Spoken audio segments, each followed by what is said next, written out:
माँ, बापू। तुझे खीर बहुत पसंद है ना? एक बार चला गया तो तुझे खीर कौन खिलाएगा? मैं तुम्हें लेने आया हूँ। कटे हो तुम दोनों। माँ,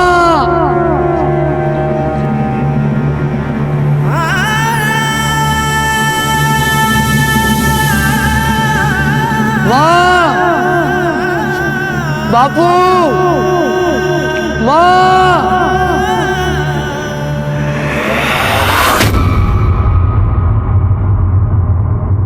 आज के दौर में जहां बड़े से बड़े रिश्ते फीके पड़ने लगे, जहां रिश्तों की कद्र और बड़ों की अहमियत कम हो रही है, वहीं राजस्थान के एक छोटे से गांव में एक बेटा अपने खोए हुए माता पिता को ढूंढ रहा था। कहां गए थे उसके माता पिता? क्या वजह थी जो वो इस कदर परेशान था? और उस दिन केशव ने पहाड़ी में ऐसा क्या देख लिया था जिसे देखकर वो सन्न रह गया?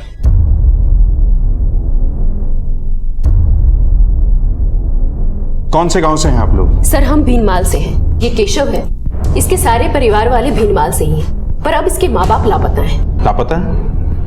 कब से लापता है? ये तो मुझे भी नहीं मालूम साहब। मैं तो 6 साल से हटे था ही नहीं। बम्बई में रिक्शा चलाता हूँ और जब 6 साल बाद वापस लौटा तो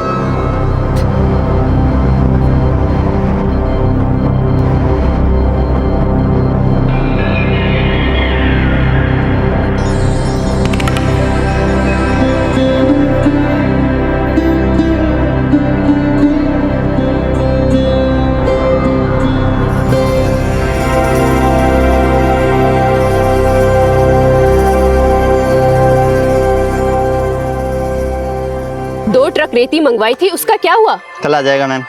पक्का? एकदम पक्का। ध्यान रखना। हाँ। घड़ी कम्मा सरला दीदी। खम्मा घड़ी कैसे हो केशव? आ गए मुंबई से? अरे मुझे तो लगा था कि तुम शादी करके ही वापस आओगे। आप भी ना दीदी, बिल्कुल भी नहीं बदली। कैसे हो केशव? मैं बिल्कुल ठीक हूँ विनोद भैया, आप कैसे हो? सब बढ़िया। कब आया मुंबई से? मैं बस अभी चला आ रहा हूँ। चल अच्छा हुआ। ठीक है तो सरला से बात कर, मैं थोड़ा काम देख के आता हूँ। जी जी बिल्कुल। और बता माधव और बाकी के घर वाले कैसे हैं? वो बिल्कुल ठीक है दीदी। 2 दिन पहले मिला था। मुझे तो एनजीओ के काम से आजकल शहर में ज्यादा रहना पड़ता है, इसलिए यहाँ की खबर नहीं रख पाती।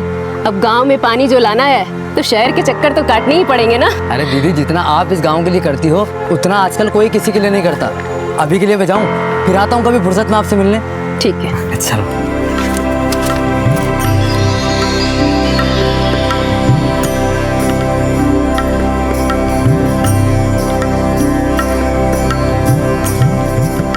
अरे गुड्डू, गुड्डू, तू गुड्डू है ना? हाँ? अरे इतना बड़ा हो गया है। मैं गया तो जब तू 1 साल को तो। कौन हो? मैं कौन हूँ? अरे मैं तेरा काका। आप मेरे काका हो? हाँ। अम्मा, अम्मा देखो काका आए हैं। अम्मा देखो काका आए हैं। अरे केशव, अचानक हटे, ना कोई खबर ना कोई संदेश। अरे भाभी साहब, मैंने सोचो कि जब अपने घर जा रहे हैं तो खोज खबर देने की क्या जरूरत है? अरे केशव, अचानक आ गए हो? अब बताया भी नहीं हैं? घड़ी खम्मा भाई साहब। घड़ी खम्मा। खैर जाने दे। वैसे तू कौन सा पूछ के गया था मुझसे? भाभी साहब, माँ बाबूजी कहीं नजर नहीं आ रहे? कटे बाहर गए हैं कहीं?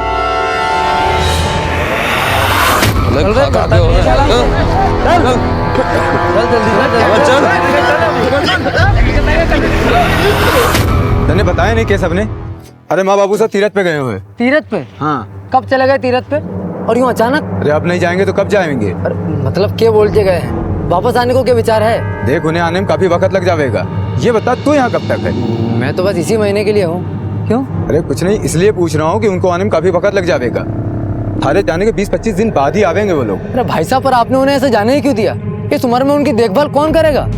मुझे एक फोन कर दिया होता, मैं उन्हें तीरथ करा लाता। देख केशव, झूल की बात ना कमारे से 5 महीने में एक बार फोन करता है। 6 साल में अब शकल दिखाई है तने।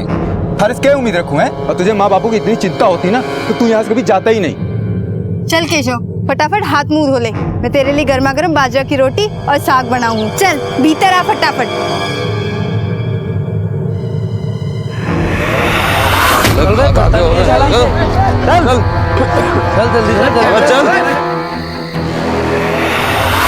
राम राम काका। अरे कैसा तू कहता है बम्बई से? आज ही आया हूँ काका। हाँ बैठ। कैसे हो? ठीक हूँ बिल्कुल। और घर में काकी और आपको बेटो मोनू वो दोनों कैसे हैं? मैं भी ठीक है। मोनू तो सरपंच के कारखाना में काम करे। अच्छा। हाँ। अच्छा काका एक बात बताओ, थे मैंने फोन पे बताया हो कहीं नहीं कि माँ और बापू दोनों तीर्थ यात्रा पे निकल गए हैं? वो अरे भाई मैं सोचो कि तू बम्बई में तो भी यही काम कर रहा है, दिन भर तो व्यस्त रहे हुए, भागा दौड़ी का मायने तू भी यही परेशान रहे हुए, तो बस ये वास्ते को नहीं बताया, कोई खास बात को नहीं। अच्छा कितने वक्त हो गए उनको निकले हुए? वो एक काम कर, कैसा तू घर आना, हमारे ग्राहकी का टाइम है। ठीक है काका। सदानंद के जमीन पर उनका दोनों बेटा को ही अधिकार है, औरतों को जायदाद में हिस्सा ना मिले। ठीक है? खम्मा खड़ी हुकुम, खम्मा खड़ी। जे केशव है, मुंबई से वापस आ गए हो, सोचा आपके पाँव छुआ दूं। चल घड़ी खम्मा हुकुम। क्या बे भगोड़े, मैंने तो लागो शहर से हीरो बन के वापस आएगा। थारे बदन पर तो रफू किया कपड़ा है। अब यही रहेगा, वापस जाएगा? वापस तो जाना है हुकुम, और वैसे भी मैं अठे अपने माँ बापू से मिलने आया था, और अब वो तो है ना।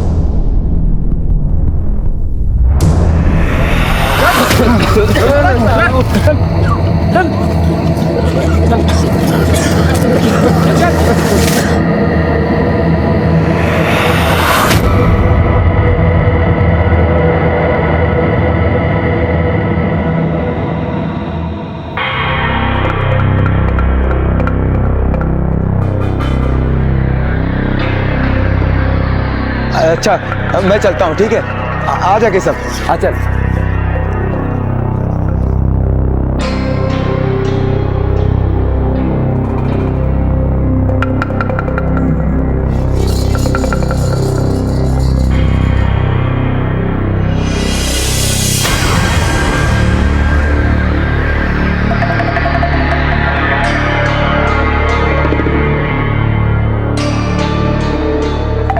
लाओ काका मैं मदद कर दूं।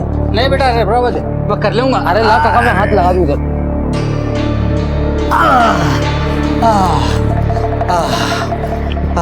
काका, काका, हाँ काका आप तो मुझे बचपन से जानो हो, हाँ बेटा। और आपने मुझे गोद में भी खिलाया है। एक बात पूछूं, सच सच बताओगे? काहे पूछना चाहे? हमारे माँ बापू कटे गया काका, मुझे तो लग रही हो जैसे ये पूरा गांव हमारे से झूठ बोल रही हो। आप ही बताओ कहाँ है मेरे माँ बापू? कुछ दिनों पहले गांव में महामारी फैल गई थी, और जितने भी लोग महामारी के शिकार थे ना, उन्हें गांव से बाहर निकाल दिया, गांव की भलाई के लिए। क्या? अरे ऐसे कैसे कोई मेरे माँ बापू को गांव से बाहर निकाल सकता है? इस उम्र में कहाँ जाएंगे वो? जहां तक मुझे पता है, गांव के बाहर जो पहाड़ी है ना, वो उसके पास रुके थे। माँ, बापू,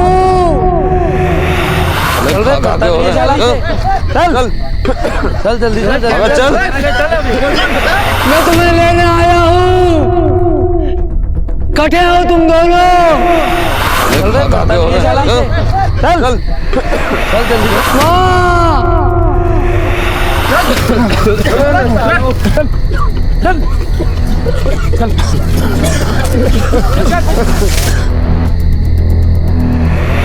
माँ,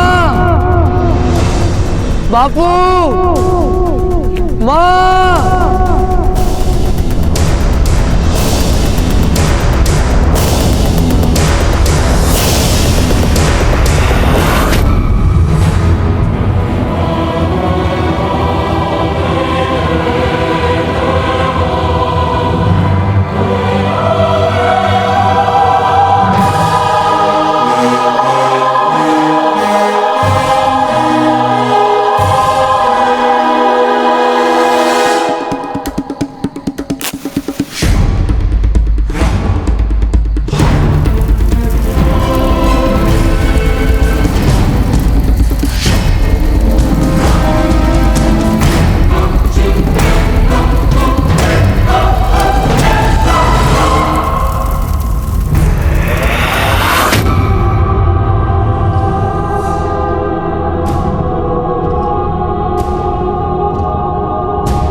आपने जो देखा होगा उसे देखकर शायद आपको विश्वास नहीं हो रहा होगा। आपके हाथ पैर ठंडे पड़ गए होंगे और आपके रोंगटे खड़े हो गए होंगे। आज हम आपको एक ऐसे दिल दहला देने वाले केस से रूबरू कराएंगे जहां राजस्थान के एक छोटे से गांव में कुछ लोगों को झोपड़े में बंद करके जिंदा जला दिया गया। आखिर कोई इतना कठोर दिल कैसे हो सकता है? क्या ऐसा करने वालों के दिल में जरा सी भी दया नहीं बची थी? आखिर क्यों इन लोगों को जिंदा जला दिया गया? क्या गांव में फैली महामारी ही इस अपराध की वजह थी जो इस कदर बर्बरता से इन गांव वालों को मार दिया गया? क्या इस अपराध के पीछे कोई एक इंसान था या फिर पूरा का पूरा गांव ही इस घृणित अपराध में शामिल था? दीदी, सारे गांव वालों ने हमारे साथ धोखा करा है। हमारे माँ बापू को इन लोगों ने गांव से बाहर निकाल दिया और अब गांव के बाहर वाली उस पहाड़ी में उन सारे लोगों की जली हुई लाशें मैंने देखी।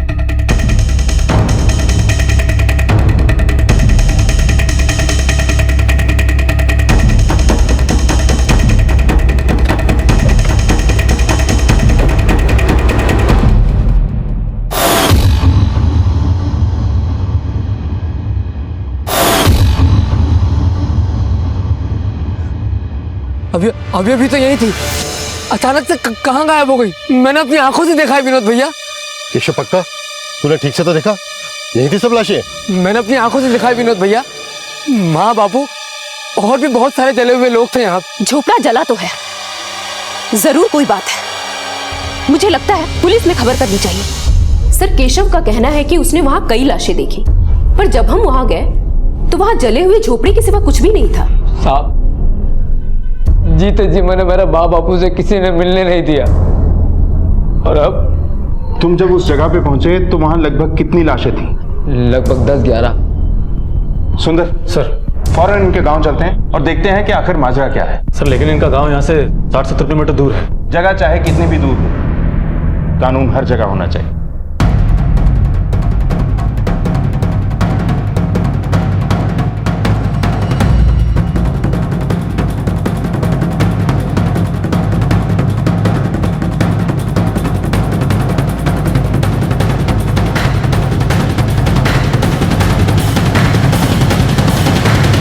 यही जगह है सर, यहीं पे देखा था मैंने।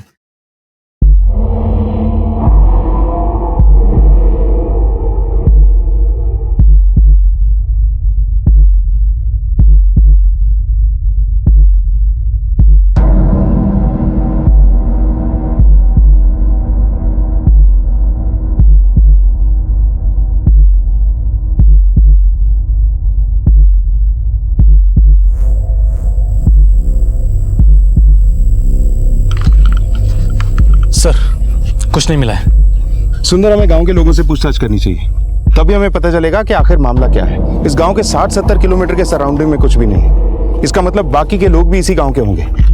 बात अगर केशव के माँ बाप के मरने की होती तो मामला दुश्मनी का या पारिवारिक हो सकता था, लेकिन एक साथ इतने सारे लोगों के मरने की घटना ये किसी और ही तरफ इशारा करती है।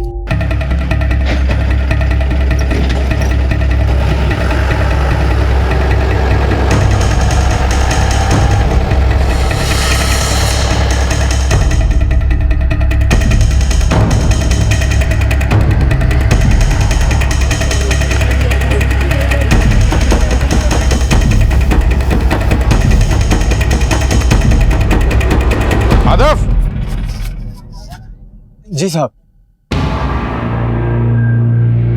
आग? नाना साहब, मारो तो उस तरफ कभी जाना ना होवे, बल्कि किसी ना तो किसी के मुंह से सुनी हो। माँ बाप की खोज खबर लेने की भी कोशिश नहीं की? नहीं साहब, वो सरपंच जी ने फरमान जारी किया तो। कैसा फरमान?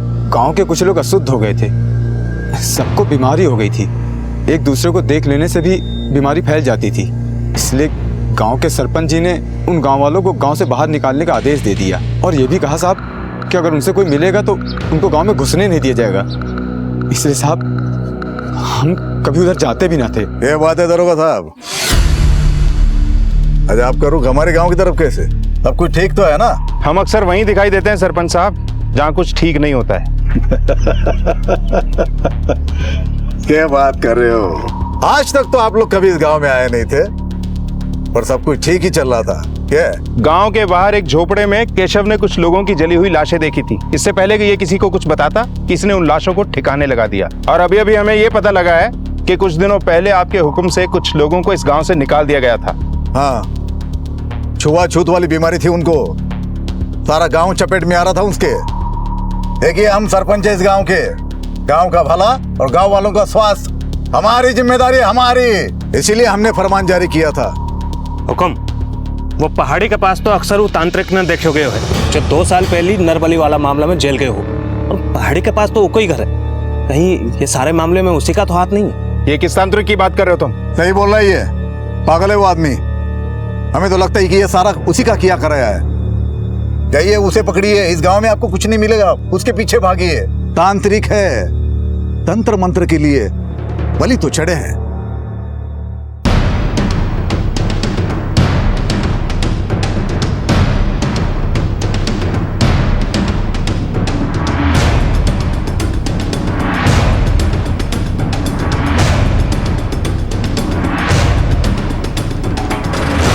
सुंदर, ये तांत्रिक जहां भी दिखाई दे इसे पकड़ के पुलिस स्टेशन लेकर आओ। बीमारी की वजह से बेचारे गांव वालों को गांव से बाहर कर दिया गया। गांव में कोई अस्पताल, कोई ऐसी सुविधा भी नहीं है जिससे इनका इलाज हो सके। आखिर इन लोगों को ऐसी कौन सी बीमारी थी जो एक दूसरे में फैल रही थी, और तांत्रिक ने इतनी सारी लाशों को कब गायब किया होगा? सर शायद ऐसा हुआ होगा, जब केशव पहली बार वहां पर गया होगा तो उसने उसे वहां देख लिया होगा, और केशव के जाने के बाद तांत्रिक ने सारी लाशों को ठिकाने लगा दिया होगा। एक काम करो, अपने 2 कांस्टेबल्स को इस गांव में छोड़ दो। ये तांत्रिक जरूर किसी और को अपना अगला शिकार बनाने की कोशिश करेगा, और इसकी नरबली वाली फाइल्स भी निकलवाओ। पता करते हैं कि इसने और क्या क्या कारनामे किए हैं। गांव वालों से पूछताछ करने पर ऐसा लग रहा था कि उन्हें एक जवाब रटा सा दिया गया, और यही बात पुलिस के शक को और गहरा कर रही थी। आज भी हिंदुस्तान में ऐसे कई गांव हैं जहां कई किलोमीटर के रेडियस तक कोई कानून व्यवस्था नहीं है, और जहां कानून व्यवस्था नहीं होती वहां लोग अपना कानून बना लेते हैं। पुलिस के लिए फिलहाल इन 12 लाशों का राज सबसे बड़ी चुनौती थी, जिसे सुलझाने की वो पूरी कोशिश कर रहे थे। वहीं गांव में कुछ ऐसे लोग भी थे जिन्हें ये बात बिल्कुल रास नहीं आई थी कि केशव की वजह से गांव में पुलिस का आना हुआ। केशव की दिलेरी की वजह से ही पुलिस को इन लाशों के बारे में पता चल पाया था, लेकिन कहीं इसी दिलेरी की वजह से केशव किसी मुसीबत में तो नहीं फंसने वाला था।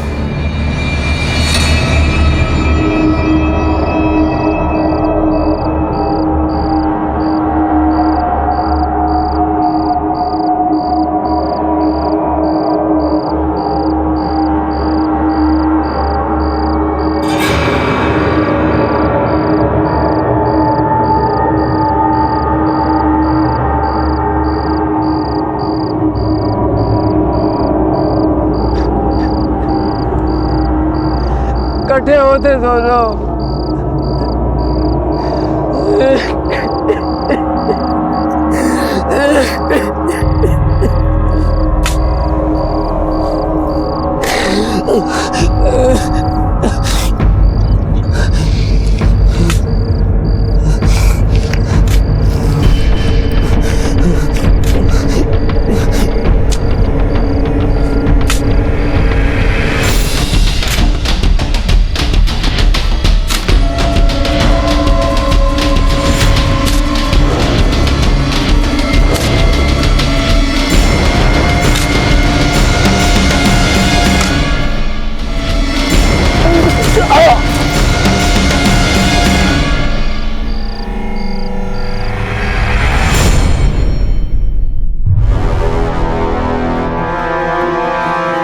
सर, कल रात से पता नहीं केशव कहाँ चला गया, और अभी तक घर भी नहीं लौटा है। क्या साहब, हम दोनों पूरी रात इंतजार करते रहे, लेकिन केशव का कोई अता पता नहीं चला साहब।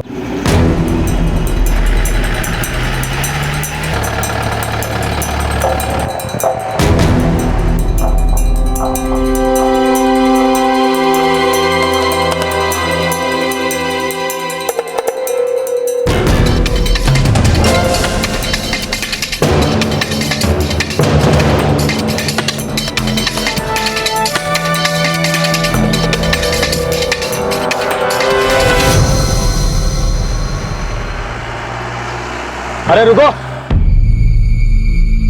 तुम इसी गांव के हो?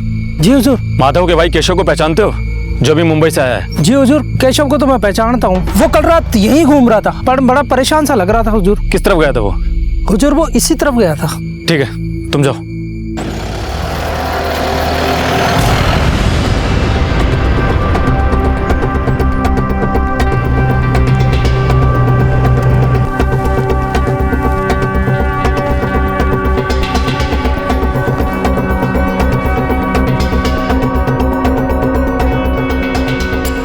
आखिर इतनी रात को केशव यहाँ क्यों आया होगा, वो भी इस जले हुए झोपड़े के पास, और इसके बाद वो गया कहाँ होगा? सर कहीं केशव भी तो उस तांत्रिक का शिकार तो नहीं बन गया?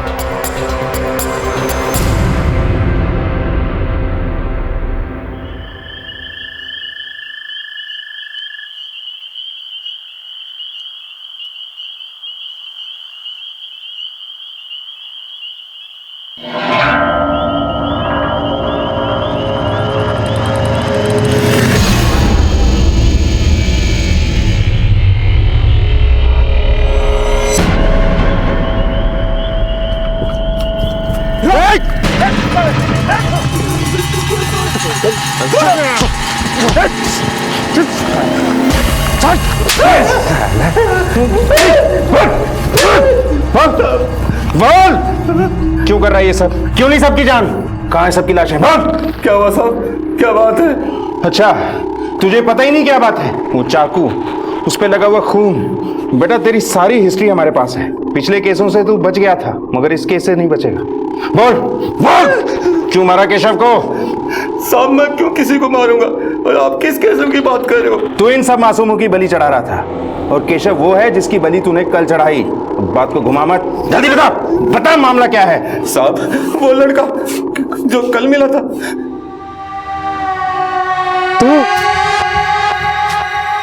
तूने मारा उन सबको? तू पागल है क्या? ये क्या बोल रहा तू? तूने उन मासूमों की बलि चढ़ा दी जो उस दिन उस झोपड़ी में थे। तू मुझे गलत समझ रहा है, मैं इंसानों की बलि नहीं चढ़ाता। अरे तो फिर ये क्या है? ये सब जानवर है। जानवर? हाँ, तुझे यकीन नहीं आता तो मैं बोरिया खोल के दिखाता हूँ तुझे। आ देख। साहब मैंने केशव को वो सभी जानवर दिखाए थे जिनकी बहन ने बलि चढ़ाई थी, फिर वो वहां से चले गए। तूने बोला और हमने मान लिया। अगर चला गया था तो घर क्यों नहीं पहुंचा? मुझे पता नहीं साहब, मैं आपको वो जगह बता सकता हूँ जहाँ मैंने जानवर काटे थे। थोड़ा वहां से बोलो। हाँ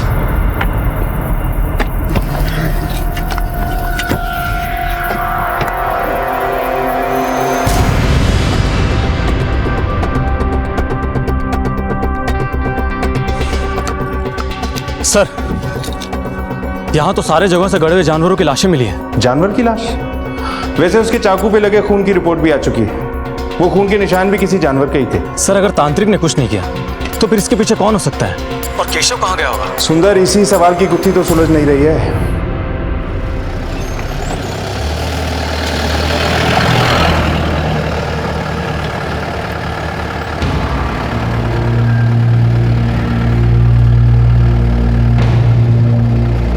इस सुनसान इलाके में फैक्ट्री? चौधरी एक काम करो, इस फैक्ट्री पे ले लो।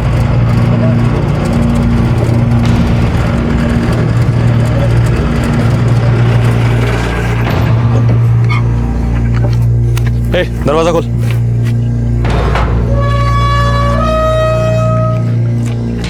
क्या भाई, ये फैक्ट्री बनता क्या? साहब उनसे पूछ लीजिए, वो सुपरवाइजर हैं।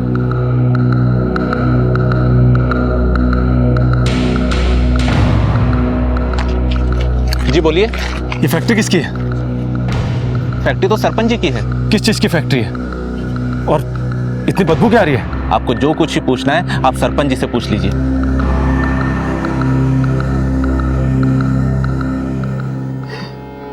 सब मेरी गलती है, रिश्तों का मोल समझ ही ना पायो। जिस तरह मैं अपने बच्चों के बारे में सोचता रहा, वैसे ही मेरे माँ बाप मेरे बारे में सोचते रहे। देखो मासा, आप लोग यहाँ रुकोगे तो ये बीमारी सब में फैल जाएगी। वैसे भी गांव वाले सरपंच जी का दरवाजा खटखटाने वाले हैं, और अंदर की बात तो ये है कि सारे रोगियों को गांव से बाहर निकाल दिया जाएगा, वरना कहीं ये बीमारी हम लोगों को ना लग जाए। और आप लोगों के लिए मैं इसे खतरे में नहीं डाल सकता हूँ। तू चिंता मत कर बेटा, हम लोग यहाँ से चले जाएंगे कहीं दूर।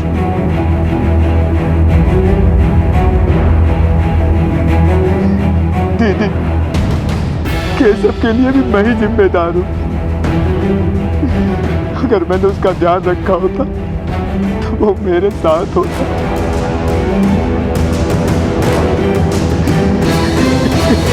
सुंदर, समझ में नहीं आ रहा है कि आखिर माजरा क्या है।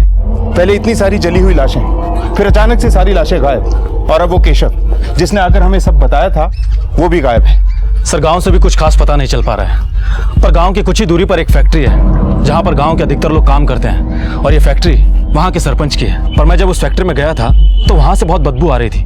पता नहीं फैक्ट्री में क्या बनाया जा रहा था। शहर से इतनी दूरी पर फैक्ट्री का होना मुझे बड़ा अजीब सा लग रहा था। मैंने क्रॉस चेक किया है, सरपंच इस फैक्ट्री को गैर कानूनी ढंग से चला रहा है। सुंदर, हमें इस फैक्ट्री की छानबीन करनी चाहिए। शायद जिन लोगों की मौत जलने की वजह से हुई वो इसी फैक्ट्री में काम करते हो, और ये बीमारी उन्हें इस फैक्ट्री की वजह से ही हुई हो।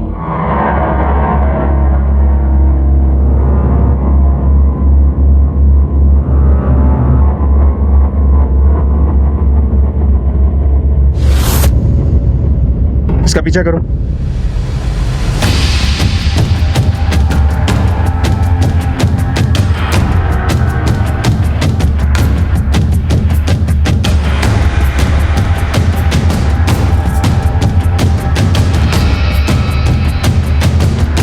रुको।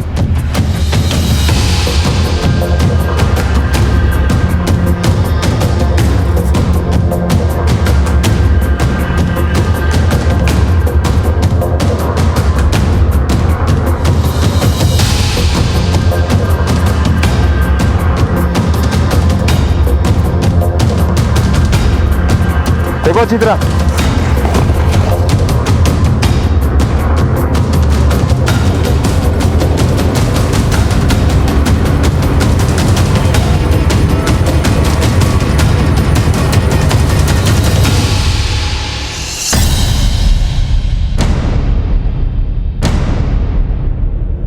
सुंदर सर,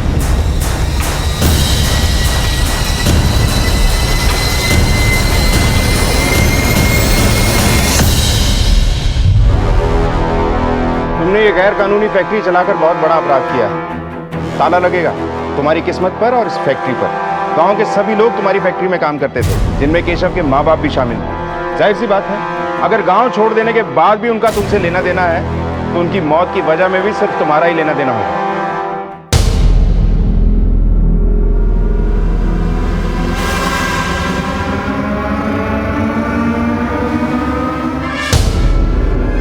दरोगा साहब, जो मारो गांव है, मारे को यहां से लेके जाना इतना आसान ना है। आपको लेके तो जाएंगे ही सरपंच साहब, आज नहीं तो फिर कभी से। चलो।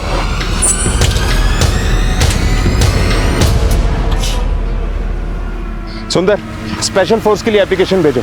इन सब मौतों के पीछे सरपंच का ही हाथ है, इसे अरेस्ट करना ही होगा। सर साहब, ये सब मेरी वजह से हुआ साहब। मैंने उनको भेजा था, जिसके बाद ये सब। सर गांव के ऊपर मैंने शुरू से ही सरपंच का दबदबा देखा है, पर वो इस हद तक गिर सकता है ऐसा लगा नहीं था। सर आप उसे अरेस्ट क्यों नहीं करते? देखिए, हमारी पुलिस चौकी आपके गांव से 70 किलोमीटर दूर है, और ये ज्यादा बड़ी पुलिस चौकी भी नहीं है। सरपंच के पास जितने लोग हैं उनसे निपटने के लिए हमें और जवानों की जरूरत होगी। हमने स्पेशल फोर्स की मांग की है, वो अप्रूव होते ही हम सरपंच को गांव के बीच से उठा के लाएंगे। और जब से सरपंच को पता चला है कि उसका फांडा फूट चुका है, उसने गांव के आसपास अपने लोग भी बढ़ा दिए। सर पोस्टमार्टम की रिपोर्ट आ चुकी है। मरने वाले सभी लोगों को टीबी की बीमारी थी, और उन सभी लोगों को जिंदा ही जला दिया गया था। क्या? जिंदा जला दिया?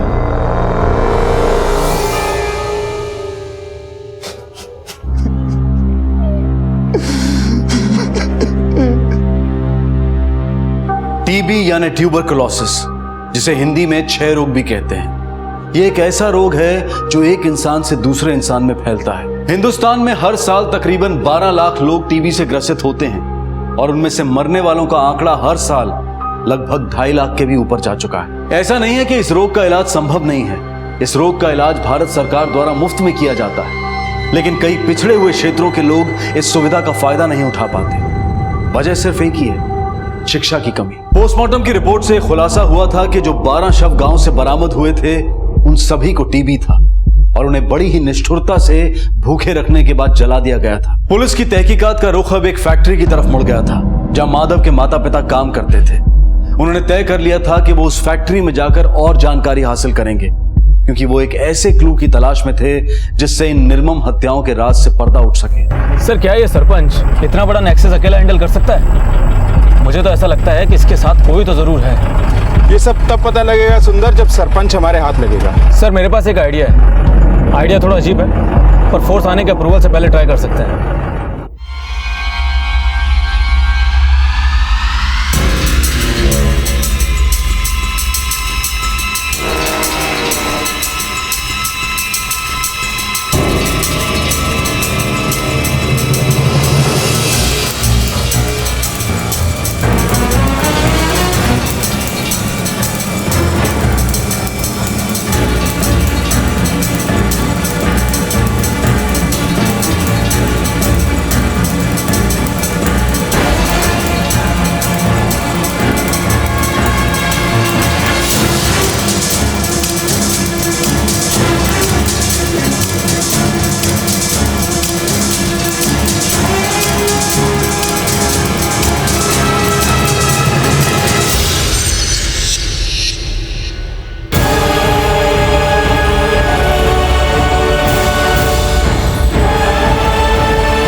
चलो सरपंच साहब और बैठ लिए इसी गाड़ी में। अब हमारी गाड़ी में बैठो। दरोगा ठीक नहीं करा तुम। अरे सब ठीक है, चल चल। दरोगा भूल रहे तो ये हमारा इलाका है। भूल आप रहे सरपंच साहब, आपका इलाका पीछे रह गया। चलो अंदर, चल अंदर, चलो चलो। क्या नहीं है, चलो। अरे तुम जानते नहीं हो। एक तो तू गैर कानूनी फैक्ट्री चला रहा था, ऊपर से तेरे ही डंपिंग ग्राउंड में जली हुई लाशें मिलती हैं और मरने वाले सभी लोग तेरी ही फैक्ट्री में काम करते थे। क्या ये सब? हाँ मैं मानता हूँ वो फैक्ट्री मेरी है, वो लाशें मेरी जमीन पर मिली थी, लेकिन सब उन सबको महामारी थी। उनको महामारी नहीं थी, टीबी थी उन्हें, जो तेरी ही फैक्ट्री में काम करने की वजह से होती। क्या ये सब मामला? सर केशव को पता चल गया है।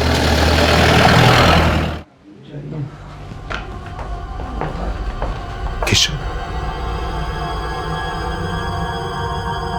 केशव केशव उठाओ इसे सर, उठ केशव।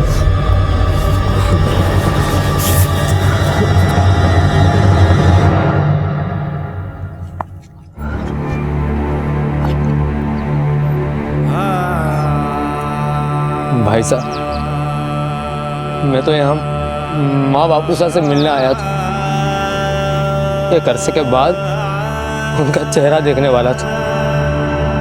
पर देखो ना ये क्या हो।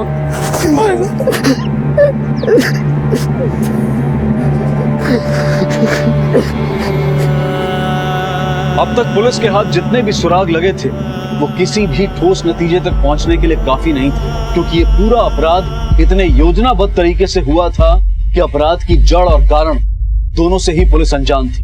अब भी कई सवाल पुलिस के सामने खड़े थे। केशव के माता पिता समेत उन गांव वालों को किसने जिंदा जलाया था? गांव में महामारी क्यों फैली? और इस पूरी योजना का सूत्रधार और सरपंच का साझेदार कौन था? इन सारे सवालों के जवाब मिलने अभी बाकी थे और इसी बीच केशव का पता चल गया और उसने जो बयान दिया उसने इस पूरे केस का रुख ही बदल दिया। उस रात जब मैं फिर से माँ बापू को ढूंढने पहाड़ी पर गया तो वहां मुझे वो तांत्रिक मिला। उसने बताया कि उसने गांव वालों को नहीं मारा,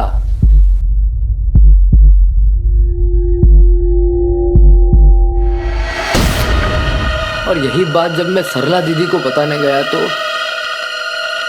केशव, अरे रुक जा।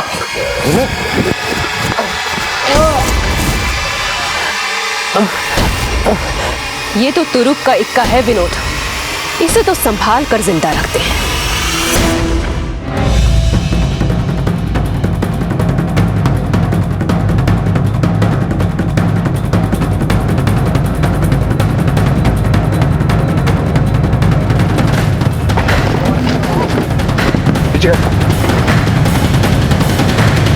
तुझे तो मैंने सबसे साफ सुथरा समझा था। ये क्या कहानी है? इतनी लंबी प्लानिंग, इतना बड़ा सेटअप। सर 7 साल पहले जब मैं यहाँ आई तो मेरा एक ही मकसद था, इस इस गांव के पानी की समस्या हल करना और यहाँ के लोगों की भलाई करना। वाह, ऐसा लग रहा है जैसे तू देवी का दूसरा रूप है। मुद्दे पर आ, कहानी मत सुना। जब मैं यहाँ आई तो मैंने देखा इस गांव के आसपास कुछ भी नहीं है, और अगर चलती थी तो सिर्फ एक ही आदमी की, सरपंच की। हाँ, मैं एकदम सीरियस हूँ। इतना सब कुछ करके क्या मिल गया हमें? बस सरकार से एक मेडल। सरपंच से बात करके देखते हैं, शायद कुछ बात बन जाए। तुम्हारा प्लान क्या है? ये ऐसी जगह है जहाँ किसी का कोई ध्यान नहीं। बस ये समझो कि राजस्थान के नक्शे में ये गांव है भी या नहीं, ये भी लोगों को पता नहीं। जरा सोचो, अगर यहाँ पे फैक्ट्री लगा दी जाए तो परमिशन की कोई जरूरत नहीं, कुछ भी करो, कुछ भी बनाओ, और तो और मजदूर मुफ्त। लेकिन सरपंच हमें ये सब क्यों करने देगा? फायदा, पैसा, और कौन नहीं चाहता फायदा और पैसा। सरपंच जी, आप चाहे तो क्या कुछ नहीं कर सकते। दवा की फैक्ट्री है और गांव वालों को मुफ्त में दवा मिल जाएगी आपकी वजह से। मसीहा बनने का अच्छा मौका है, और ये ऐसा सौदा है जहां नुकसान कुछ भी नहीं, बस फायदा ही फायदा है। और भी कुछ फायदे हो सकते हैं, जरा इत्मीनान से मिलिए, समझाते हैं।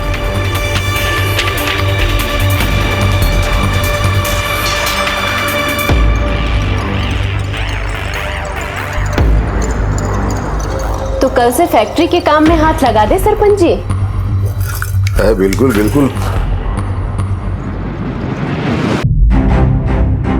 हमें पता था कि फैक्ट्री में जो केमिकल हम यूज करने वाले हैं उससे गांव के लोग बीमार पड़ेंगे ही, इसलिए हमने फ्री में दवा बांटने का नाटक भी किया। गांव वालों को जो दवा हम बांटते थे उसमें पानी भरा होता था। ये बात हमने सरपंच को नहीं बताई थी। फैक्ट्री और बाकी का सब कुछ सरपंच के नाम पर चल रहा था। हमें शक तो था सरपंच की नीयत पर, और फिर तभी हम लोगों को इतने कम पैसे। बात तो 50-50 की हुई थी ना? अरे बात हुई थी, कोई लिख के तो नहीं दिया था ना।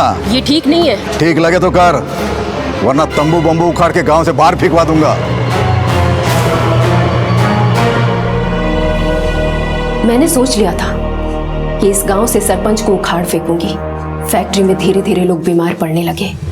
उनकी बीमारी जब लोगों में फैलने लगी तो मैंने ही सरपंच से कहा कि उनको गांव से बाहर निकाल दें, ताकि फैक्ट्री में रात में भी काम करवा के उनसे से ज्यादा मुनाफा कमाया जा सके।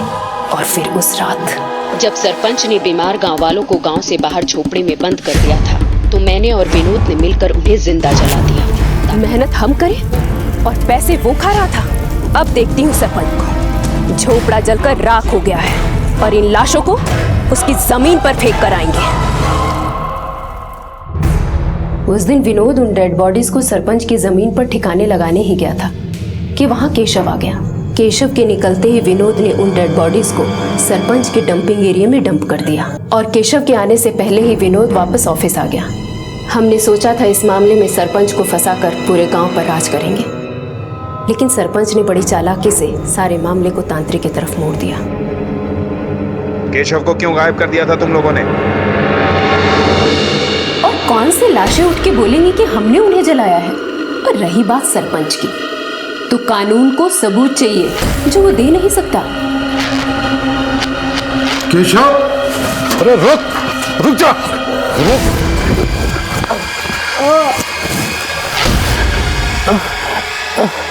ये तो तुरुप का इक्का है विनोद, इसे तो संभाल कर जिंदा रखते हैं।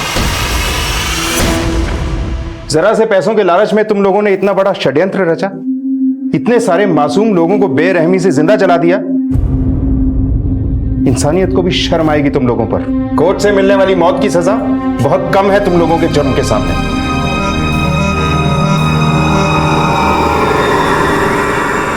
चंद रुपयों के लालच में कई बहुमूल्य जिंदगियों को आग के हवाले कर दिया गया। भिलमल गांव में रहने वालों के लिए गरीबी और भुखमरी एक बहुत बड़ी समस्या थी, और उनकी इसी मजबूरी का फायदा उठाया सरला और सरपंच ने। केशव के साहस की वजह से न सिर्फ सरपंच और सरला के तांडव से पर्दा उठा, बल्कि कई और लोगों को भी बचाया गया। अगर केशव साहस ना दिखाता तो शायद इन लोगों का भी वही हश्र होता जो बाकियों का हुआ। रोटी, कपड़ा और मकान इंसान की बुनियादी जरूरतें हैं, लेकिन इंसान की भूख अगर उसकी आंखों में उतर जाए और अपने घर को भरने के लिए झूठ और फरेब का सहारा लिया जाए तो स्वार्थ के घड़े भर तो जाते हैं, लेकिन उसकी प्यास नहीं बुझती। माना कि जिंदगी संघर्षों से भरी है, लेकिन दूसरों को छलने वाले जब पछतावे की आग में सुलगते हैं तो अपने आप को कोसने के अलावा उनके पास कोई दूसरा विकल्प नहीं बचता। साहब, आज परवीन ने मुझे जान से मारने की कोशिश की। ये देखिए साहब, ये बहुत मारा साहब, मुझे बहुत मारा। पिछले हफ्ते उसने कहा था कि तूने उसे मारने की कोशिश की। साहब वो सब झूठ था। झूठी शिकायतें तो तुम दोनों लाती हो। अब तक तुम्हारे खिलाफ 3 और तुम उसके खिलाफ चौथी करने आ गई हो। नहीं साहब, मैं सच बोल रही हूँ। ये मेरे जख्म देखिए साहब, वो सच्चाई मेरी बयान कर रहे हैं। उसने तो गुंडे भेजे थे मुझे मरवाने के लिए। आज बड़ी मुश्किल से मैंने अपनी जान बचाई है साहब। अगर आपने कोई कार्रवाई नहीं की ना साहब तो मैं जिंदा नहीं बचूंगी।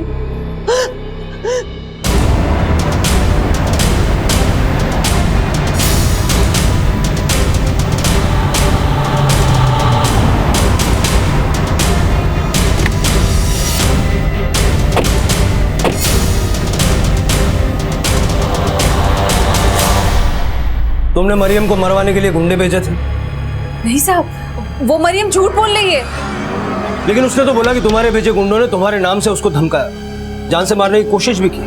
गुंडे तो मरियम के वो दोनों मुश्तंडे बेटे हैं जो हम दोनों बहनों का रोज पीछा करते हैं। घर से निकलना तक मुश्किल करके रखा है दोनों ने हमारा। चल ऐसा करते हैं हम हमारे सब्जेक्ट चला लिया। लोमड़ी की नस्ल सालो, अगर हमारा पीछा किया तो सब देख रहे हैं। अरे देख रहे हैं तो क्या, सब लोग सिर्फ देख ही रहे, कोई ना पकड़ के मारता क्यों नहीं है? चला लिया, चल यहाँ से। साहब, उनकी शिकायत हम आपसे ना कर दें, इसीलिए ये दाव खेला है उसने। पाटिल, कामिल और उसकी बीवी मरियम को पुलिस स्टेशन बुलाओ। सब। और तुम भी पुलिस स्टेशन आओ। आज या तो तुम लोगों की सुलह होगी या सबके सब लॉकअप में होंगे।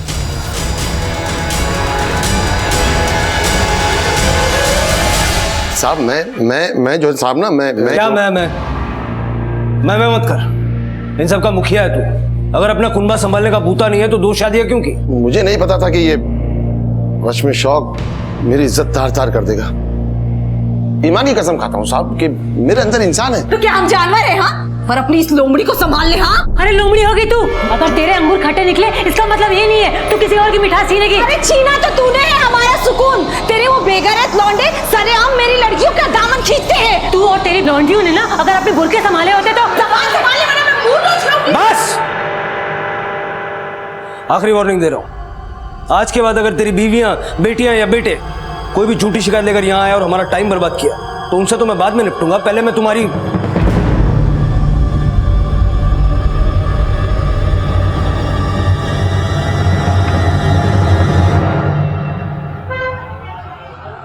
अस्सलाम वालेकुम कामिल भाई। हाँ माजिद, कुछ सुलह हुई? ये मसला सुलझने वाला नहीं है माजिद मियां।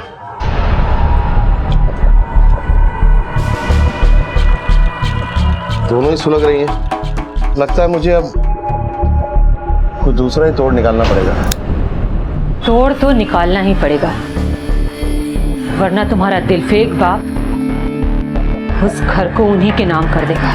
अब ये घर मैं अपने नाम कराकर ही दम लूंगी। अम्मी, ये बात तो तुम तब से बोल रही हो जब से तुम्हारे शौहर इस घर से गए। लेकिन इस बार मेरा दांव खाली नहीं जाएगा। लेकिन अम्मी आप करने क्या वाली हो? उसे अपनी लौंडियों की आबरू की बहुत फिक्र है ना, लेकिन इस बार वो वहां से बेआबरू होकर निकलेंगी। हाँ, यही ठीक रहेगा अम्मी। उसके दोनों बेटों को रेप चार्जेस में अंदर करवा देंगे हम। लेकिन अम्मी, पुलिस को यकीन कैसे दिलाएंगे कि वो तीनों धंधा करती हैं, गैर मर्दों के साथ ताल्लुकात हैं उनके? इस झूठ को सच बना के परोसने का क्या अंजाम हो सकता है? कभी सोचा है तुम दोनों ने? जो अंजाम हम भुगत रहे हैं उसे बदलने के लिए मैं किसी भी हद तक जा सकती हूँ। तुम अपनी हद में रही होती अम्मी तो हमारी जिंदगी का ये अंजाम कभी नहीं होता। आपा, जो हो गया उसे दोहराने का वक्त नहीं है, ये बदला लेने का वक्त है। ये क्या बना दिया तुमने आलिया को अम्मी? तू भी मेरी ही बेटी है, मैं भी तेरे जैसा ही सोचती थी। पर अब जो कुछ भी करने जा रही हूँ उसमें हम सबका ही भला है। गलत रास्ते से कभी किसी की जिंदगी खुशहाल नहीं बनती अम्मी। तो क्या जिंदगी भर अपनी बदहाली पर रोते रहेंगे हम? खून के आंसू रुलाने के लिए खून के घूंट भी पीने पड़ते हैं और खून बहाना भी पड़ता है। अम्मी, हम आपके साथ हैं। लेकिन अब्बू, माजिद मियां वो दोनों रुकने वाली नहीं है। पुलिस अब उन्हें नहीं मुझे तोड़ेगी और मुझे अपनी हड्डियां नहीं तोड़वानी। तो फिर आगे क्या सोचा है? अब जो सोचा है वही होगा। अगर तूने हमारा साथ नहीं दिया तो गलत का साथ कभी नहीं दूंगी अम्मी। जैसे एक मयान में दो तलवारें नहीं रह सकती, उसी तरह से दोहरी शख्सियत रखने वाले कभी भी एक सुकून भरा आशियाना नहीं बना सकते। घर में 4 बर्तन होंगे तो खनकेंगे ही। इस कहावत से ज्यादा विशैला मुहावरा है अपनी ही थाली में छेद करना। जब अपने ही अपनों की शय और मात में दिलचस्पी लेने लगे तो रिश्तों की बिसात पर शुरू होता है नफरत का खेल।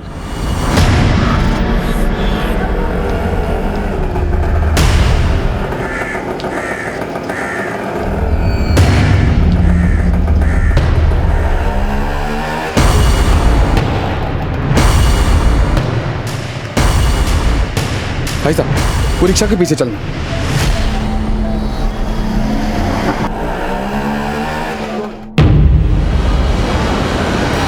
क्या हुआ? मेरी शक्ल भी भूल गई?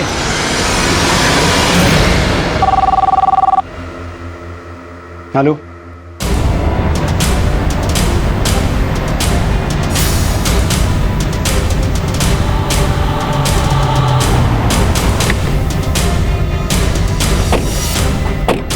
हट जाओ, हटो हटो, साइड हटो। थोड़ा सामने था।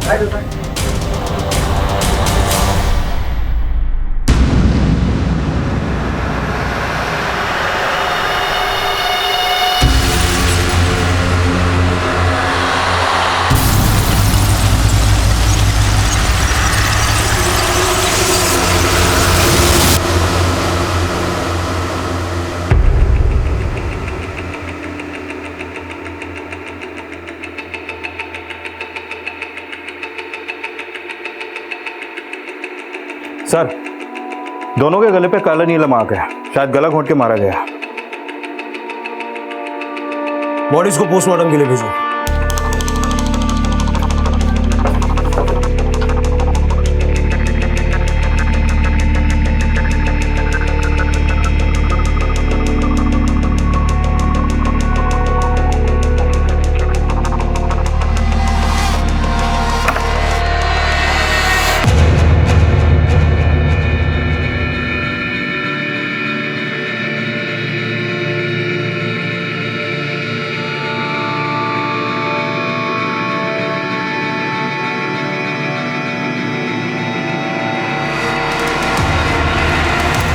सर, दोनों लड़कियों की मां परवीन गायब है और उसका फोन भी स्विच ऑफ है। ये सारा खाने पीने का सामान भी फॉरेंसिक में भेजो। सर ये असलम, ये इनके घर में ऊपर भाड़े पे रहता है, इसी ने हमें कॉल किया था। सर मुझे नहीं पता कि आंटी कहाँ पर है। मैंने तो आलिया और फातिमा की डेड बॉडीज देखी तो 100 नंबर पे कॉल कर दिया बस। वो तो फर्स्ट फ्लोर पे रहता है ना, तो यहाँ से शोर शराबे की, झगड़े की, तोड़फोड़ की आवाज तो सुनी होगी। सर इनके यहाँ तो रोज तो झगड़ा होता था, इनफैक्ट सर कल भी हो रहा था, लेकिन मैंने ध्यान नहीं दिया। कल रात घर के आसपास इनके बाप, भाई, दोस्त, रिश्तेदार या कोई शक्मंद किसी को देखा? नहीं सर, मैं जॉब पे से आता हूँ और सीधा सो जाता हूँ। क्या काम करता है? सर डोमिनिक में पिज्जा डिलीवरी बॉय हूँ। सुबह कॉलेज आता हूँ और इवनिंग शिफ्ट में जॉब करता हूँ। सुबह सबसे पहले लाशें तूने देखी?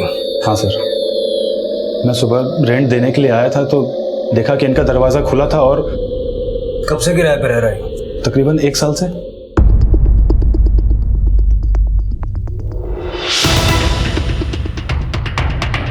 सर, पड़ोसियों ने भी यहाँ किसी अनजान या परवीन के पति कामिल या उनके बेटे जुनैद और वसीम और मरियम को भी यहाँ पे नहीं देखा।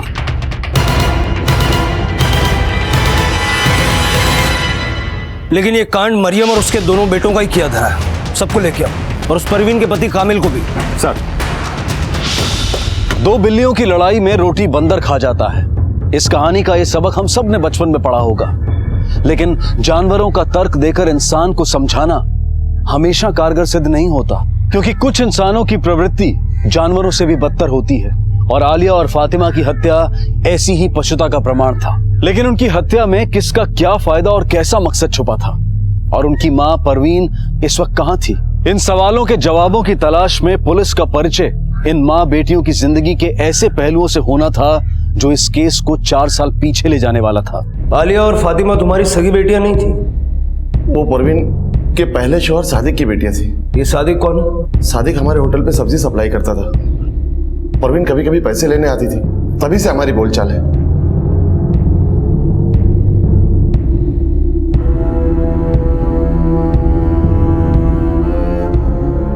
तुमसे निकाह करने के लिए उसने अपने शौहर को तलाक दे दिया? नहीं नहीं, तलाक नहीं साहब। सादिक का तो 4 साल पहले ही इंतकाल हो गया था। मुझे उस बेवा पे तरस आ गया और मैंने निकाह कर लिया। लेकिन फातिमा और आलिया को भी मैं अपनी ही औलाद समझता था, और आप मुझ पे शक कर रहे हैं कि मैंने उनको मारा है।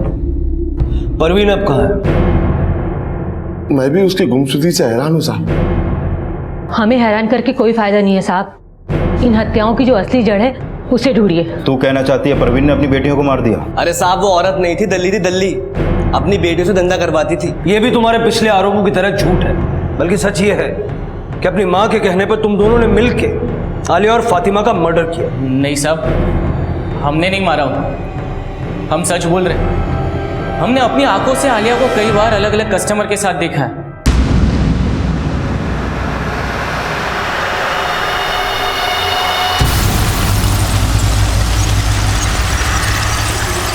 आलिया को किसी के साथ देख लिया तो उसका यह मतलब है कि वो प्रोस्टिट्यूशन करती थी। और फातिमा? फातिमा तो अपनी माँ के और बड़े धोखे का शिकार हुई। कैसा धोखा? 6 महीने पहले उसकी मंगनी हारून से हुई। हारून? वो निकाह तो फातिमा से करना चाहता था, पर उससे इश्क परवीन लड़ा रही थी। परवीन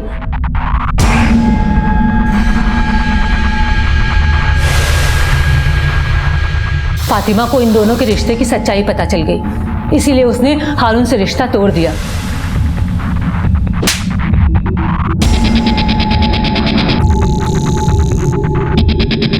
इसलिए वो परवीन को छोड़कर हमारे साथ रहने लगा। मुझे तो लगता है कि परवीन अपनी दोनों बेटियों को मारकर हारून के साथ भाग गई। मरियम और तेरे बेटे के आरोपों में कितनी सच्चाई है? साहब, मेरे जख्म मत कुरे दिए। हाथ जोड़ता हूं आपके। हाथ मत जोड़, सच बोल, वरना ये हाथ पैर सब टूट जाएंगे। मैंने परवीन से सच्ची मोहब्बत की थी। तो फिर परवीन और उसकी बेटियों को छोड़ने की वजह क्या थी? साहब, जो उन्होंने कहा है आप वही समझ लो। मतलब तू अपनी जबान नहीं खोलेगा? मैं अपनी जबान से उनकी इज्जत तार तार नहीं करना चाहता।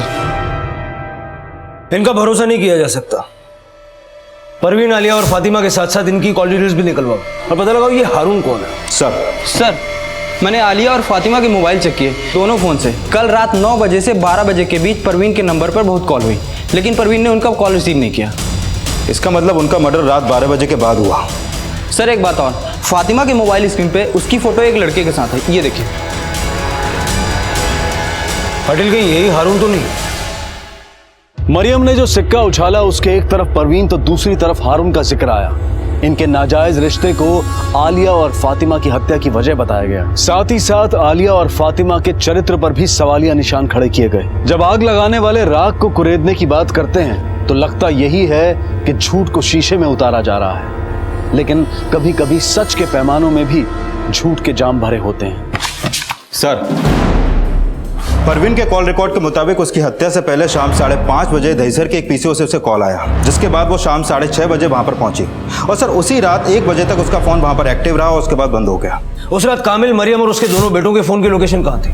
मरियम की फोन लोकेशन उसके नया नगर वाले घर की थी। कामिल, जुनैद और वसीम अपने काशी मीरा वाले होटल के पास थे। पाटिल, ये इनका सोचा समझा षड्यंत्र हो सकता है, और पीसीओ से फोन करके परवीन को दहीसर बुलाना इन हत्याओं को अंजाम देने की चाल। ये सब देड़चण है।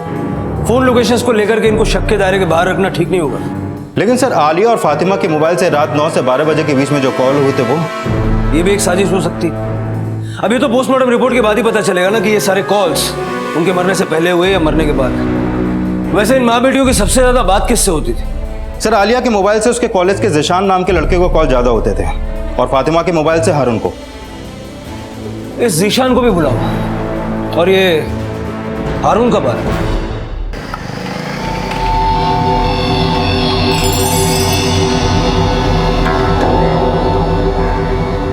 सर, मैं तो यकीन भी नहीं कर पा रहा कि अब फातिमा। तेरे आंसू सच्चे हैं या घड़ियाली? सर, जिसने आपके मन में गलतफहमी पैदा की है उसने 6 महीने पहले मेरे और फातिमा के बीच में भी गलतफहमी पैदा की थी।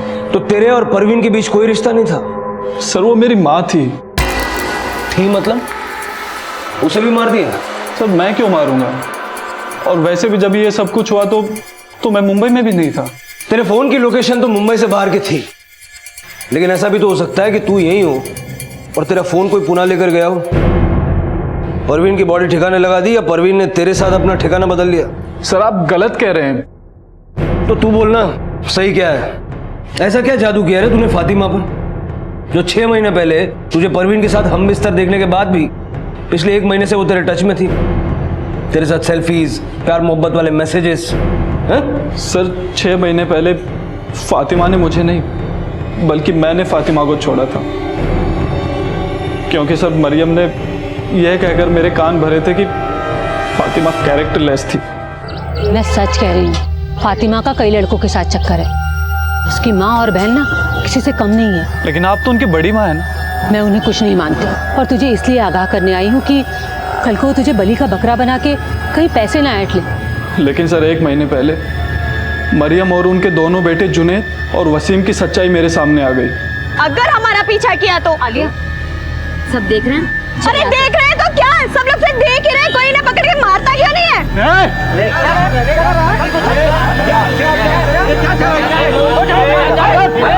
चल यहाँ से। उसके बाद मैंने खुद सच का पता लगाया। सर वो लोग उनको जानबूझकर बदनाम कर रहे थे ताकि वो लोग परेशान होकर ये शहर छोड़ दें और वो उनका घर हड़प लें। ये तुझे बताया किसने? आलिया ने।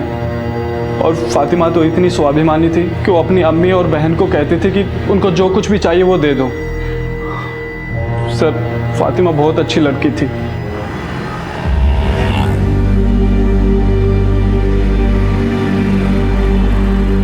Fatima, I am sorry Fatima. Fatima वो फातिमा फातिमा फातिमा प्लीज प्लीज मुझे माफ कर दो। मैंने मरियम की बातों में आके कल को मुझसे निकाह करके फिर से मुझ पे शक किया तो? नहीं फातिमा, ऐसा नहीं होगा आगे।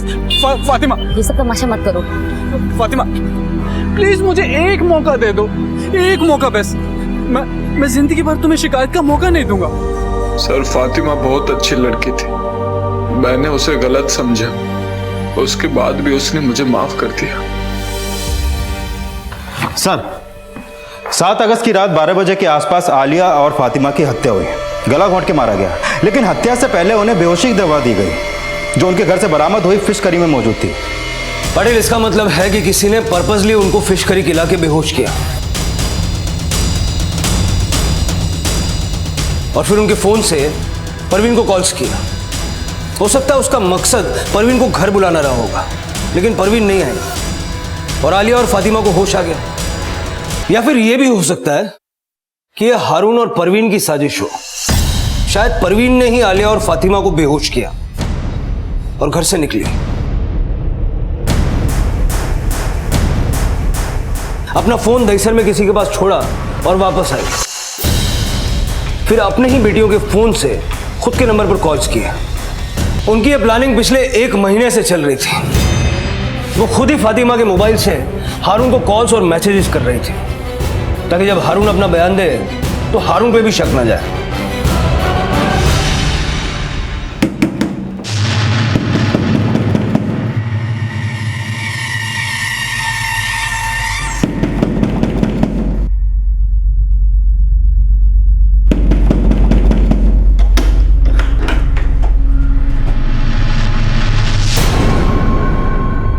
सर मैंने हारून की अलीबाई चेक की, मर्डर वाली रात वो पुणे में ही था। पाटिल, कहीं ऐसा तो नहीं कि परवीन और उसकी बेटियां मरियम और उसके बेटों के बदले का शिकार हो गई? हो सकता है इन्होंने परवीन को मार के ठिकाने लगा दिया हो ताकि हम परवीन को अपनी ही बेटियों का मर्डर समझ के ढूंढते रहे। सर मैंने परवीन, फातिमा और आलिया की बैंक की स्टेटमेंट चेक की। आलिया के बैंक अकाउंट में 1.5 लाख रुपए हैं, जबकि उसकी माँ और बहन के अकाउंट में 6 और 7 हजार रुपए। इस आलिया के बॉयफ्रेंड जीशान का क्या स्टेटस? सर मेरी उससे बात हुई है, कॉलेज के बाद आ जाएगा।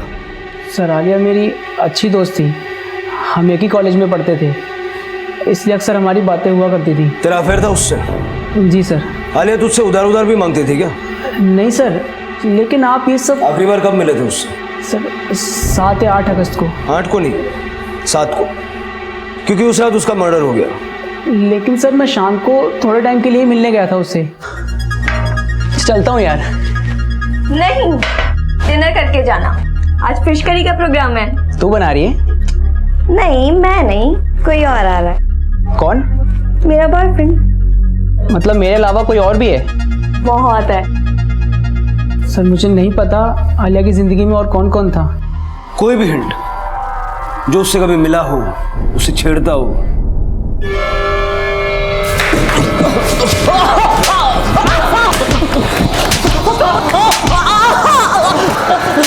बोल। साहब वो झूठ बोल रहा है। मैं कभी उसके कॉलेज नहीं गया। निशानी नहीं, हरुण ने भी तुम दोनों को उन्हें परेशान करते हुए देखा था। हारून परवीन की पढ़ाई बोल रहा है। ये परवीन की चाल है, दोनों मिले हुए हैं साहब। तुम कहना चाहती हो कि उसने ही अपनी दोनों बेटियों को मार दिया, लेकिन इसमें फायदा तो तुम्हारा ही है। तुम्हारे शौहर के नाम का वो मकान अब तुम्हारा हो जाएगा। साहब, परवीन चाहती थी मैं मीरा रोड वाला घर उसके नाम कर दूं। तो तूने क्या किया? कामिल उसके साथ रहता जरूर था, पर उसने उससे निकाह नहीं किया था। फिर वो किस हक से घर मांग रही थी? तो इस बारे में तूने हमें पहले क्यों नहीं बताया? आप पहले ही मुझ पर खून का इल्जाम लगा रहे थे, मैं डर गया। वो औरत इतना गिर गई थी कि एक दिन मेरी और कामिल की गैर मौजूदगी में मेरे घर में घुस गई अपनी बेटियों के साथ। मुझे नहीं जाना है।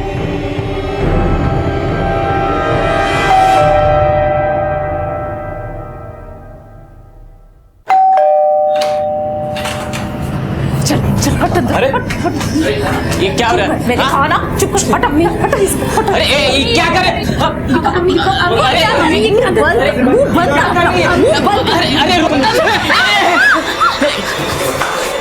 ये सब क्या हो रहा है यार?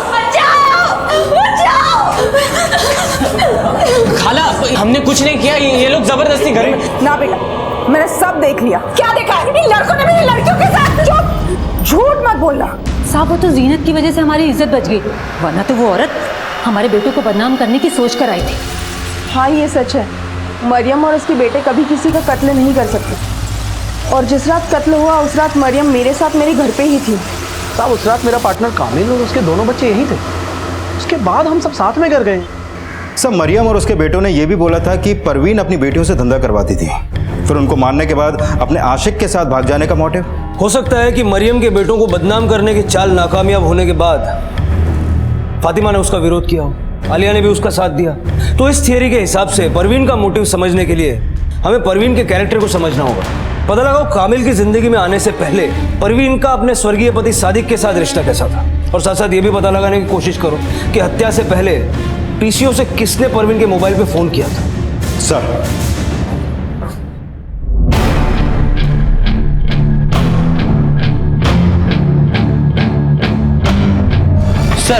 जिस पीसीओ से परवीन को कॉल हुई थी उसके सामने वाली शॉप की सीसीटीवी फुटेज मिल गई।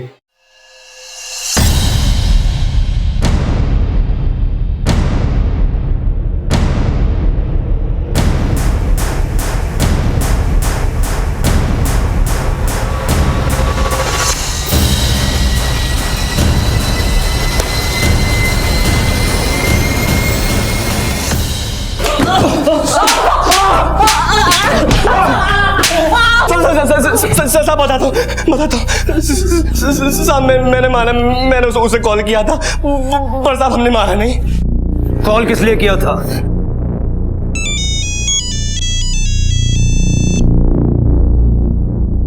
हेलो, तेरी बेटी जिसके साथ सोती है उन सबके साथ फोटो है मेरे पास। कौन बोल रहा है? पहले मेरी बात सुन। अगर तू चाहती है वो फोटोग्राफ्स तेरी दुश्मन मरियम के पास ना जाएं, तो मुझसे आकर मिल। साहब, उसे हमने एक गेस्ट हाउस में बुलाया था, पर वो आई नहीं साहब। आई नहीं, या उसको किडनैप करके आलिया और फातिमा को मार दिया तुमने? नहीं साहब, नहीं मारा। आलिया के वो फोटोग्राफ्स का? साहब, वो हमने झूठ बोला था। हाँ, लेकिन ये सच है कि आलिया धंधा करती थी। तो उसे बुलाया किस मकसद से था? वो साहब, हम उसको बेहोश करके उसकी न्यूड फोटोग्राफ्स लेने वाले थे, ताकि उसको ब्लैकमेल करके अपने अब्बू जान का घर खाली करवा लें। मतलब परवीन आई थी, लेकिन तुम लोग जो चाहते थे वो कर नहीं पाए, इसलिए उसे मार दिया।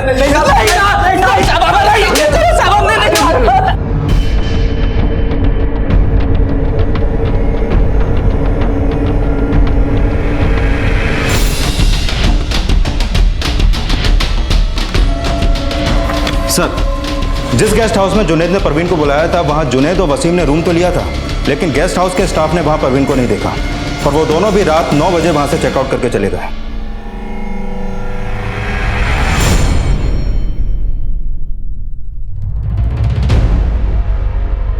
वसीम, जुनैद और मरियम, इनसे इनका 36 का आंकड़ा था। लेकिन मर्डर से पहले फिश करी में बेहोशी की दवा मिलाई गई, यानी ऐसा कोई शख्स भी वहां मौजूद था जो आलिया और फातिमा का करीबी था।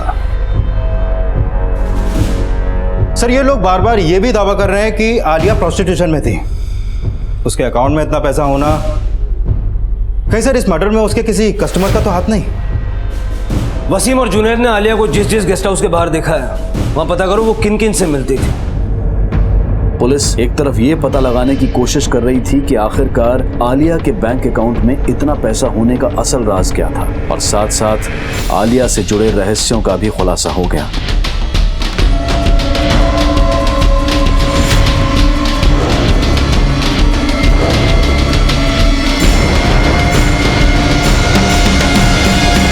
सर, आलिया अलग अलग आदमियों के साथ नहीं, सिर्फ इस अकेले के साथ मीरा रोड के गेस्ट हाउस में टाइम स्पेंड करती थी।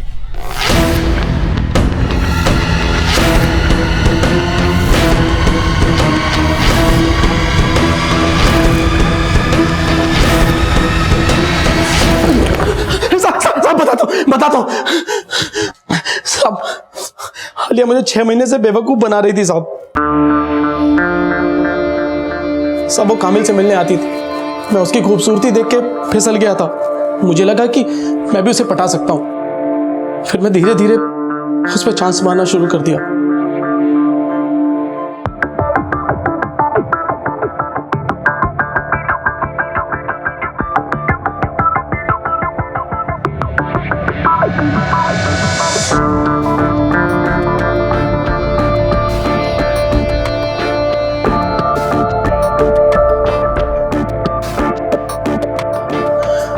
मैंने उसे निकाह करने का फैसला कर लिया, लेकिन वो मुझसे निकाह नहीं करना चाहती थी क्योंकि उसका लफड़ा पहले ही जिशान से चालू था।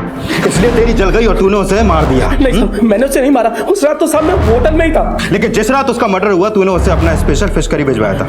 कौन सा डिलीवरी बॉय लेकर गया था? बोल बोल, कौन लेके गया था? बोल। सब मैं अपनी बेटी की कसम खा के कहता हूँ साहब, कोई फिश करी नहीं भिजवाई साहब, मैंने कोई फिश करी नहीं भिजवाई।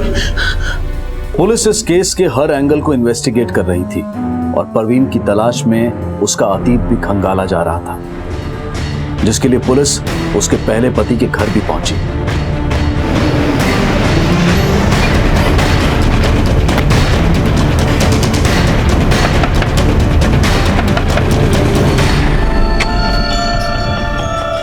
जी बोलिए।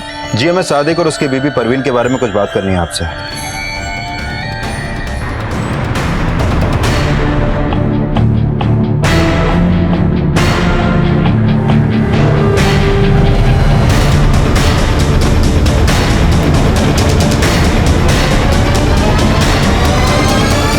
यही सादिक है, वेजिटेबल सप्लाई की आड़ में ह्यूमन ट्रैफिकिंग करता था। 5 साल की कैद हुई थी, अभी 1 अगस्त को ही रिहा हुआ है। मतलब परवीन ने कामिल से झूठ बोला कि सादिक का इंतकाल हो गया। सादिक इस हत्याकांड से 1 हफ्ते पहले घर आया। कहीं सर उसी ने तो बदला लेने के लिए कांड तो नहीं किया? परवीन का पहला पति जिंदा भी था और एक क्रिमिनल भी था। यह खुलासा इस केस का एक टर्निंग पॉइंट था। लेकिन परवीन की गुमशुदगी और उसकी बेटियों की हत्या में सादिक का क्या रोल हो सकता था, ये जानने के लिए पुलिस सादिक की तलाश में जुट गई। लेकिन इस केस में कई और घुमाव आने अभी बाकी थे। सर, सादिक को परवीन के भाड़ोत्री समेत कई लोगों ने वहां देखा था। वो परवीन के घर के पास किराए का रूम लेने के बहाने एक स्टेट एजेंट से मिला था, जिसने सादिक को परवीन का मोबाइल नंबर दिया था। हो सकता है कि ये फिश करी का प्रोग्राम जेल से छूटे हुए बाप से मिलने की खुशी में हो। इस सादिक के बाप का फोन भी सर्विलेंस पे डलवा हो। सर,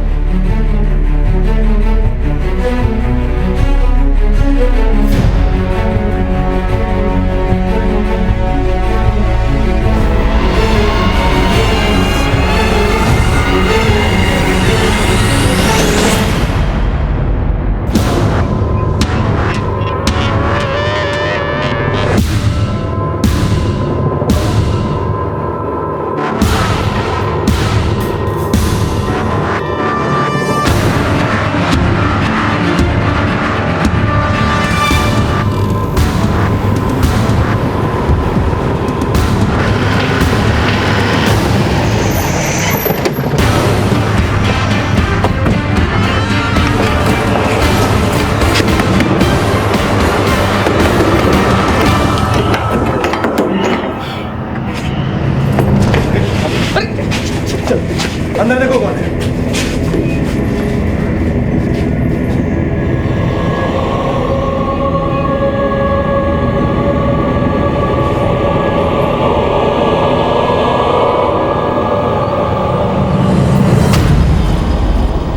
अगर तू चाहती है वो फोटोग्राफ्स तेरी दुश्मन मरियम के पास ना जाएं, तो मुझसे आकर मिल। लेकिन तुम बोल कौन रहे हो? जब मिलेगी तो पहचान जाएगी। आना कहाँ है?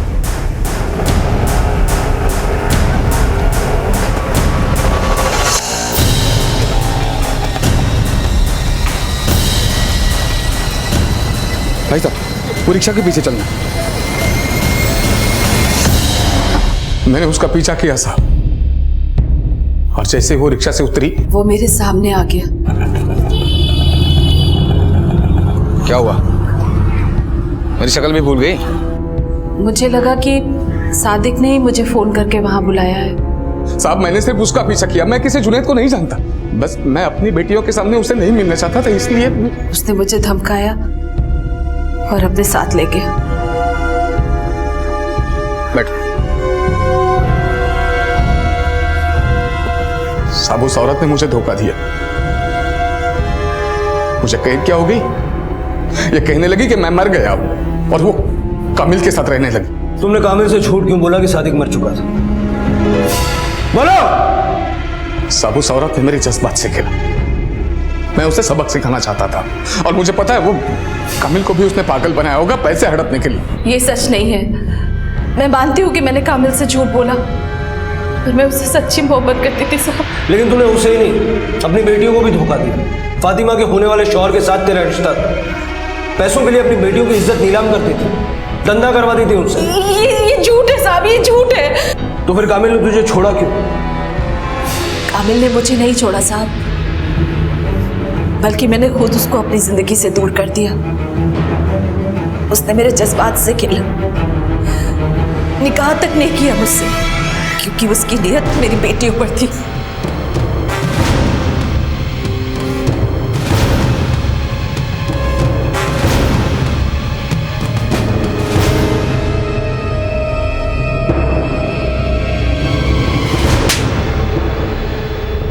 माना मैंने काबिल से झूठ बोला, लेकिन सादिक के जेल जाने के बाद मैं कैसे अपनी बेटी और अपना पेट पालती? सादिक के बाप ने भी हमें सहारा नहीं दिया साहब। सब मर्द एक जैसे होते हैं, सब मर्द। कामिल तो सादिक से भी बदतर निकला। सब फातिमा और आलिया मेरी अपनी बेटियां थी साहब, और आप कह रहे मैंने उनका मर्डर किया?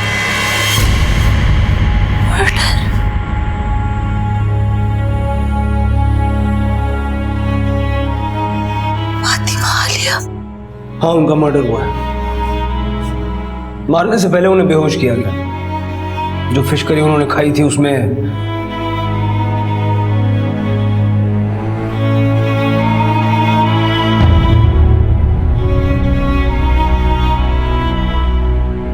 पुलिस ने परवीन को सादिक के जुल्मों से तो बचा लिया, लेकिन अपनी बेटियों की हत्या की खबर सुनकर परवीन की हालत और भी ज्यादा दयनीय हो गई। सादिक ने परवीन के साथ किए अत्याचार को तो स्वीकारा, लेकिन ये कबूल नहीं किया कि उसने अपनी बेटियों का मर्डर किया है। परवीन के बयान से शक की सुई कामिल पे भी आई। उसे पूछताछ के लिए तलब किया गया।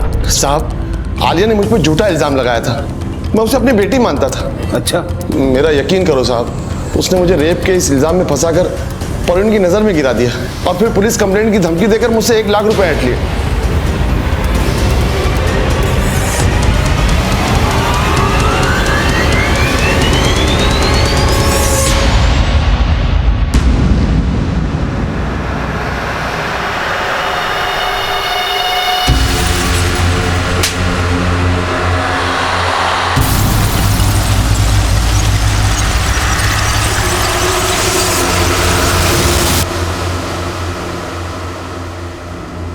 आलिया की दोस्ती उसके कॉलेज के एक लड़के जिशान से थी।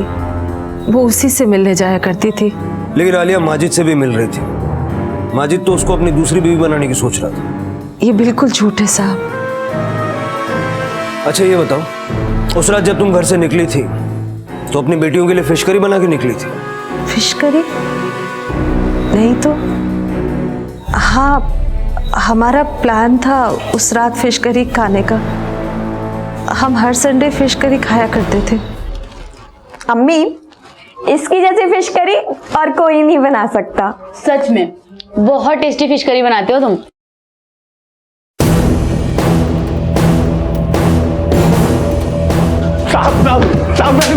मैंने कुछ नहीं किया।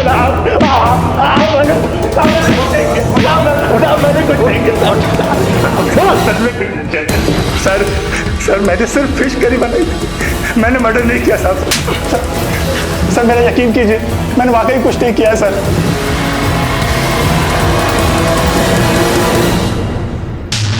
मेरी जमानत तो हो गई पर मेरे बेटे अभी तक अंदर हैं।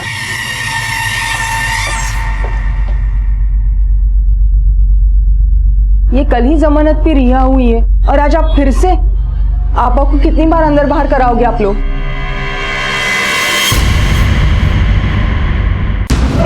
जीनत, माजिद ने बताया कि तुझे उसकी अय्याशियों की कोई खबर नहीं थी, लेकिन तुझे तो सब कुछ पता है ना? ये किसने फोन किया? वेंडर का नंबर है, लो चेक कर लो। मुझ पे शक मत करो, मैं तुम्हें कभी धोखा नहीं दूंगा।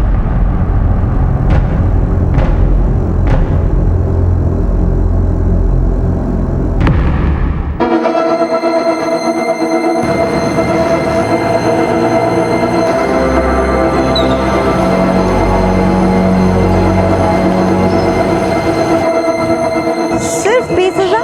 अब और नहीं है मेरे पास, मैं तुमको नहीं दे सकता आलिया।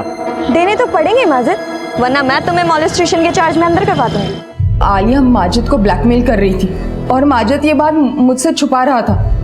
मुझे लगा कहीं मेरी हालत मरियम जैसी ना हो जाए, इसलिए उनसे निजात पाने के लिए मैंने असलम को मोहरा बनाया। असलम की गरीबी के फायदा उठाया और नहीं, मैं नहीं कर सकता। देख, एक बार ये काम कर ले, फिर नौकरी छोड़ के चैन से पढ़ाई कर सकता है तू। मैंने किसी तरह असलम को मना लिया था। आंटी कहाँ पे? वो अभी आ रही हैं थोड़ी देर में। तुम रुको, आज फिश करी मैं ट्राई करती हूँ। तुमको देख देख के सीख लिया है मैंने। लाओ। अरे नहीं, तुम रहने दो, आज मैं इसे एक नए फ्लेवर से बनाने वाला हूँ। ओके।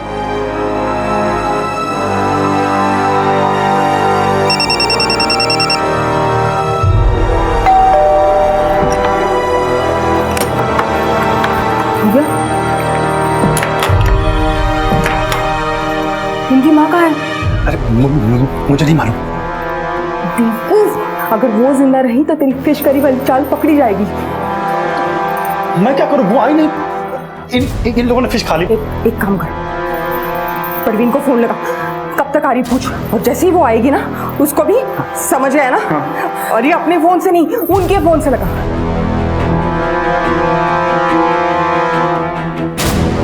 उठा नहीं रही वो।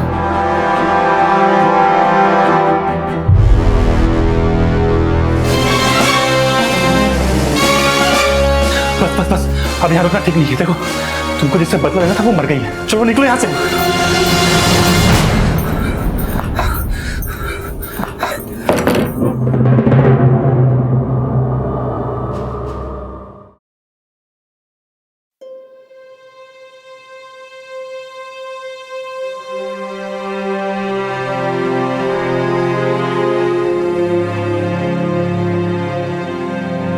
गलत रास्ते से कभी किसी की जिंदगी खुशहाल नहीं बनती अम्मी। तुम्हें कामिल जी से झूठ नहीं बोलना चाहिए था, उन्हें सब सच बता दो। अगर वो सच में तुम्हारी परवाह करते होंगे तो तुम्हारा साथ देंगे, लेकिन झूठ से मुझे समझाएगी। हाँ? और खबरदार, अगर तेरी जबान पर ये सच आया कि तेरा बाप जिंदा है, मुझे माफ कर दे फातिमा। अगर मैंने तेरी बात समझी होती तो।